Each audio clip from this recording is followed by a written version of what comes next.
കൊച്ചിയിൽ വെച്ച് യുവനടിയെ ആക്രമിക്കാൻ ശ്രമിച്ച സംഭവം കേരളത്തെ ശരിക്കും ഞെട്ടിച്ചതായിരുന്നു. ഈ സംഭവത്തിന്റെ നടുക്കം മാറും മുമ്പ് മറ്റൊരു പ്രമുഖ നടിക്ക് നേരെയും പീഡനശ്രമം നടന്നുവെന്ന വാർത്ത പുറത്തുവന്നു. ആലപ്പുഴയിലെ ഹോട്ടലിൽ വെച്ചാണ് പീഡനശ്രമം നടന്നത്. ആലപ്പുഴയിൽ ഷൂട്ടിംഗ് പുരോഗമിക്കുന്ന സിനിമയുടെ ചിത്രീകരണം കഴിഞ്ഞ ശേഷം രാത്രി ആലപ്പുഴ ആർക്കേഡിയ റിജൻസിയിൽ തങ്ങുന്നതിനിടെയാണ് ഹോട്ടൽ ജീവനക്കാരൻ നടിയുടെ മുറിയിൽ കടന്നുകയറി പീഡിപ്പിക്കാൻ ശ്രമിച്ചത്. കാർഡ് ഉപയോഗിച്ച് തുറക്കുന്ന ഡിജിറ്റൽ പൂട്ടായിരുന്നു നടിയുടെ മുറിയുടേത്.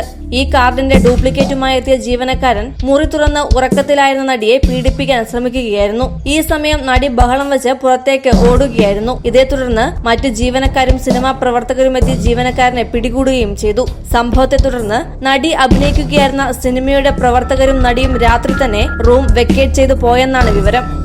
News desk Marunadan Malayali. കൂടുതൽ വാർത്തകൾക്കും വിശേഷങ്ങൾക്കുമായി ഞങ്ങളുടെ ചാനൽ സബ്സ്ക്രൈബ് ചെയ്യുക.